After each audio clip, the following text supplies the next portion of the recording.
Assalamualaikum warahmatullahi wabarakatuh. Pada kesempatan hari ini, dengan tema pengambilan keputusan dalam manajemen. Sebelum memasuki materi, izinkan saya untuk memperkenalkan kelompok saya. Dari kelompok 1, dengan saya sendiri, Sucita Eka Apriana, dengan Mas Ina Duyanto, Mas Febilio Idilio Mas Yufi, Anissa Salsa, Nadia Nagata, Sri Wahyuningsih, Martin Adi Pratama, Mbak Arandia Dara, dan Muhammad Yusril Pratama. Di dalam materi hari ini, semoga kita semua nantinya akan dapat mengetahui langkah-langkah apa saja sih yang dapat diambil untuk mencapai pengambilan keputusan manajemen dengan baik yang benar, sehingga kita semua dapat melaksanakan itu, menerapkan dalam kehidupan kita. Ya, saya akan menjelaskan tentang jenis-jenis keputusan dan masalahnya. Keputusan adalah suatu pemutusan atau pengakhiran daripada suatu proses pemikiran tentang sesuatu masalah atau problem. Untuk menjawab pertanyaan apa yang harus diperbuat guna mengatasi masalah tersebut dengan menjadikan pilihan pada salah satu alternatif tertentu. Pengambilan keputusan memegang peranan penting karena keputusan yang diambil oleh manajer merupakan hasil pemikiran akhir yang harus dilaksanakan oleh bawahannya atau organisasi yang ia pimpin. Ada keputusan yang tidak terlalu berpengaruh terhadap organisasi, tetapi ada keputusan yang dapat menentukan kelangsungan hidup organisasi. Oleh karena itu, mengambil keputusan itu sebaiknya dengan hati-hati dan bijaksana, sehingga dapat disimpulkan beberapa alternatif untuk menetapkan sesuatu tindakan dalam mencapai tujuan yang diinginkan. Ada beberapa macam atau jenis keputusan dalam organisasi: keputusan strategis, keputusan operasional, keputusan taktis. Apa itu keputusan strategis? Setiap organisasi melahirkan berbagai kebijakan atau keputusan operasional. Kebijakan dan arah organisasi merupakan keputusan strategis. Kebijakan dan arah yang dimaksud adalah keputusan-keputusan apa saja yang telah diambil dalam organisasi yang membawa organisasi tersebut mencapai arah tujuan bersama dalam organisasi. Apa itu keputusan operasional?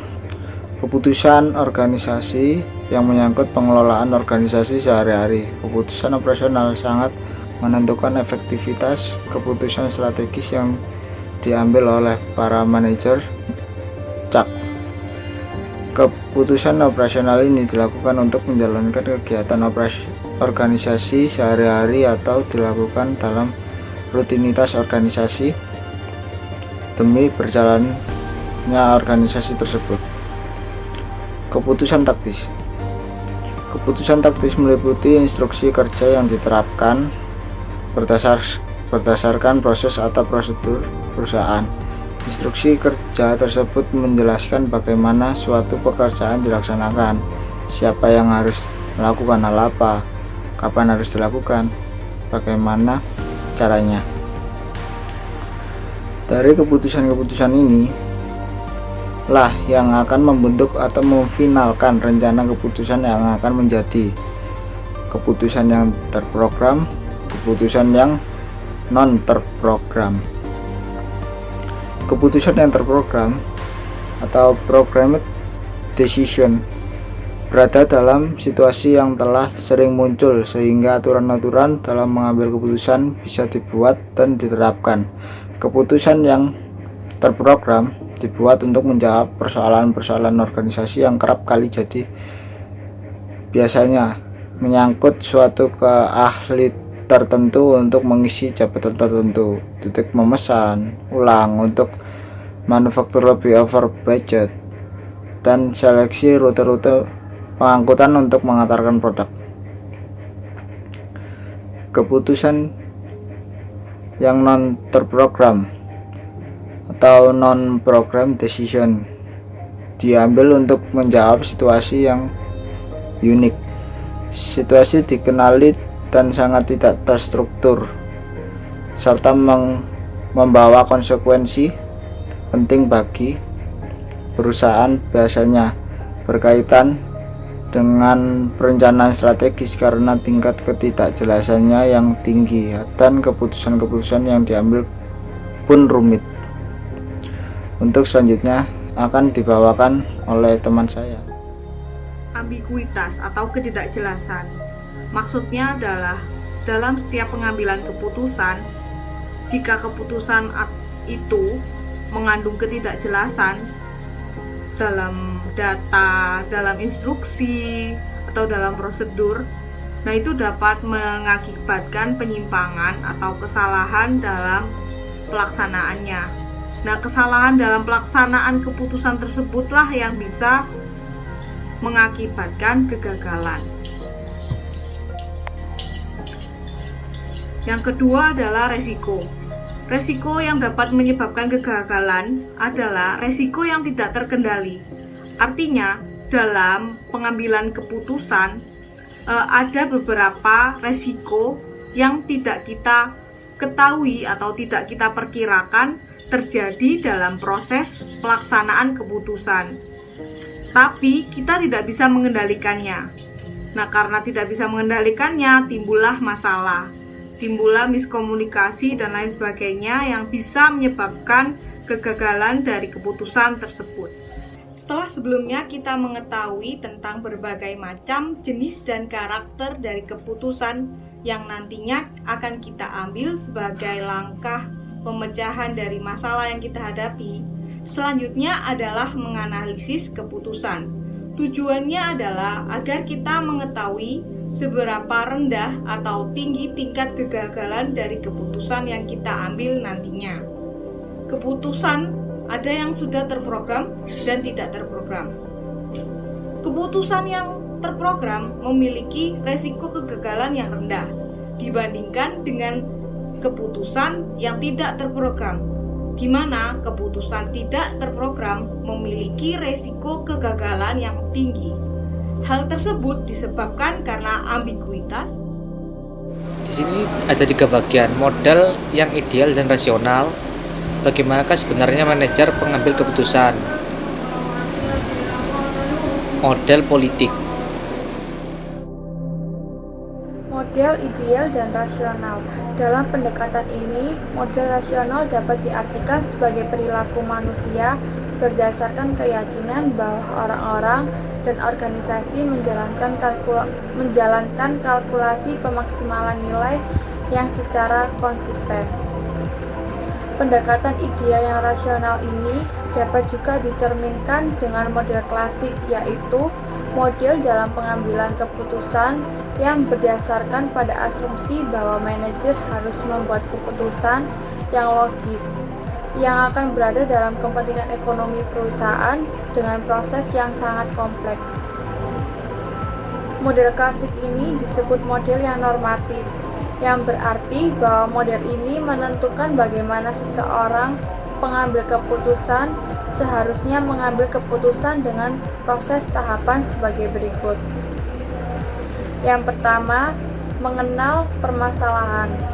Yang kedua, mendefinisikan tujuan.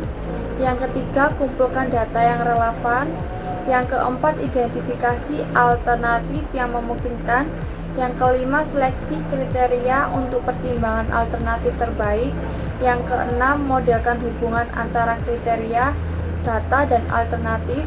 Yang ketujuh, prediksi hasil dari semua alternatif. Yang terakhir, pilih alternatif terbaik. Baik, di sini saya akan melanjutkan pada subbab yang selanjutnya, yaitu bagaimanakah sebenarnya manajer mengambil keputusan. Nah, di sini ada 5 metode cara manajer mengambil sebuah keputusan, yaitu yang pertama adalah model administratif. Model administratif sendiri yaitu mengenali keterbatasan yang dimiliki manusia dan lingkungan yang mempengaruhi tingkat rasionalitas manajer dalam proses pengambilan keputusan. Dalam situasi yang sulit, seperti situasi yang dicirikan oleh pengambilan keputusan yang tidak terprogram, ketidakpastian, dan ambiguitas, manajer biasanya tidak mampu membuat keputusan yang rasional secara ekonomi, bahkan jika sebenarnya ia menginginkannya. Pada model administratif, di sini berfokus pada faktor-faktor di organisasi yang mempengaruhi pengambilan keputusan yang dilakukan oleh individu. Contohnya yang pertama, tujuan-tujuan dari pengambilan keputusan seringkali tidak jelas, bertentangan dan kurang adanya konsensus di antara para manajer. Yang kedua, prosedur rasional tidak selalu digunakan, dan ketika prosedur rasional digunakan, prosedur ini dibatasi hingga menjadi sebuah cara sederhana dalam memandang masalah yang tidak menanggap kompleksitas dari hal-hal yang sebenarnya terjadi dalam organisasi. 3. Pencarian untuk menemukan alternatif yang dilakukan oleh manajer bersifat terbatas karena manusia, informasi dan sumber daya pun bersifat terbatas. Yang keempat, sebagian besar manajer akhirnya melakukan pemuasan daripada mencari solusi yang paling baik. Sebagian karena manajer-manajer tersebut memiliki keterbatasan informasi, dan sebagian lagi karena mereka hanya memiliki kriteria yang tidak jelas untuk mencari solusi yang paling baik. Yang kedua yaitu model deskriptif. Model ini menggambarkan bagaimana manajer benar-benar melakukan pengambilan keputusan dalam situasi yang kompleks dan bukannya mendikte bagaimana manajer seharusnya mengambil keputusan berdasarkan teori ideal. Model yang ketiga yaitu rasionalitas yang terbatas. Nah, hal ini berarti bahwa manusia memiliki keterbatasan atau batas-batas dalam kemampuannya untuk berpikir rasional. Organisasi adalah hal-hal yang berbentuk kompleks, dan manajer memiliki waktu dan kemampuan untuk memproses informasi dalam jumlah yang terbatas yang akan digunakannya dalam membuat keputusan. Nah, yang keempat yaitu model pemuasan. Nah, di sini berarti bahwa seorang pengambil keputusan memilih alternatif solusi pertama yang dapat memuaskan kriteria minimal dalam membuat sebuah keputusan yang baik, daripada mengejar semua alternatif untuk mendapatkan sebuah solusi yang akan memaksimalkan laba ekonomi. Manajer akan memilih solusi pertama yang sekiranya akan memecahkan persoalan, bahkan jika solusi yang lebih baik bisa saja akan ada nanti. Seorang pengambil keputusan tidak dapat membenarkan waktu dan biaya dalam mendapatkan informasi yang lengkap. Nah, yang terakhir yaitu model intuisi, yaitu pemahaman yang cepat terhadap situasi genting berdasarkan pengalaman di masa lalu tetapi tanpa pemikiran yang sadar. Nah, untuk sebab yang selanjutnya akan dilanjutkan oleh rekan saya. Politik. Dalam konteks organisasi, pengambilan keputusan yang efektif menuntut pemahaman tentang hakikat, taktik, dan tingkah laku politik. Bagaimanapun, politik merupakan wasit terakhir dalam pengambilan keputusan. Ekonomi, manajemen, dan kondisi pasar bisa saja memberikan informasi tentang proses pengambilan keputusan. Namun, pada akhirnya, politiklah yang akan menentukan siapa memperoleh apa dan bagaimana cara memperolehnya. Bila dalam sebuah perusahaan atau organisasi, semua orang selalu setuju dengan suatu hal, maka tidak perlu adanya kegiatan politik. Namun, ketika tidak semua orang dalam organisasi atau perusahaan tersebut selalu setuju dengan semua hal, maka adanya ketidaksetujuan tersebut dapat diartikan sebagai adanya konflik. Konflik ini merupakan pendorong bagi dilakukannya kegiatan politik oleh siapapun dan di tingkat manapun dalam organisasi. Model politik sendiri dimulai dengan 4 asumsi dasar, yaitu yang pertama ialah organisasi terdiri dari kelompok-kelompok dalam kepentingan, tujuan, dengan nilai-nilai yang beragam. Yang kedua, informasi seringkali ambigu dan tidak lengkap. Yang ketiga, para manajer tidak memiliki waktu, sumber daya, atau kapasitas mental untuk mengenali semua dimensi masalah dan memproses informasi yang relevan. Yang keempat, manajer terlibat dalam perdebatan untuk memutuskan tujuan-tujuan dan mendiskusikan alternatif-alternatifnya. Untuk slide selanjutnya akan dilanjutkan oleh rekan saya. Terima kasih. Baik, di sini saya akan melanjutkan presentasinya. Sekarang kita membahas langkah-langkah dalam mengambil keputusan sebagai berikut. Yang pertama adalah pengenalan syarat pengambilan keputusan, yaitu keputusan yang dibuat baik yang bersifat strategis, taktis maupun operasional, harus berkaitan dengan berbagai sasaran yang ingin dicapai. Keputusan yang diambil harus memenuhi persyaratan rasionalitas dan logika. Yang kedua adalah diagnosis dan analisis sebab akibat. Ketiga, pengambilan alternatif. Keempat, seleksi alternatif yang dikehendaki. Kelima, penerapan alternatif terpilih. Dan yang terakhir, evaluasi dan umpan balik. Pengambilan keputusan merupakan kegiatan pemimpin yang dapat dijumpai pada semua tingkatan dan semua bidang manajemen. Pada umumnya, suatu keputusan dibuat dalam rangka menyelesaikan atau memecahkan permasalahan atau persoalan. Biasa disebut dengan problem solving. Sebagian besar kegiatan analisis masalah dan hasil pemecahan masalah dianalisis melalui teknik-teknik kuantitatif. Secara umum, yang dimaksud dengan masalah adalah tidak adanya keseimbangan atau kesesuaian antara yang harus dilakukan, should, dengan kondisi sekarang, is. Masalah juga dapat dilihat dari perbedaan antara standar pelaksanaan yang ingin dilaksanakan dengan pelaksanaan yang dilakukan. Perbedaan antara teori dengan praktek. Perbedaan antara yang diinginkan dengan yang terjadi. Perbedaan antara yang seharusnya dengan pada kenyataannya. Perbedaan antara teori dengan teori dan perbedaan antara program atau rencana kerja dengan kerja hasil. Slide selanjutnya, kerangka kerja keputusan pribadi ada 3, yakni sebagai berikut. Menurut situasi, yang pertama ialah yang terprogram atau tidak terprogram. Klasik administratif politik, langkah-langkah pengambilan keputusan. Yang kedua, gaya pribadi dalam pengambilan keputusan. Pengambilan keputusan dengan direktif atau cepat. Analisis yaitu pengambilan keputusan yang sangat berhati-hati dan khawatir membuat keputusan yang salah karena tergesa-gesa.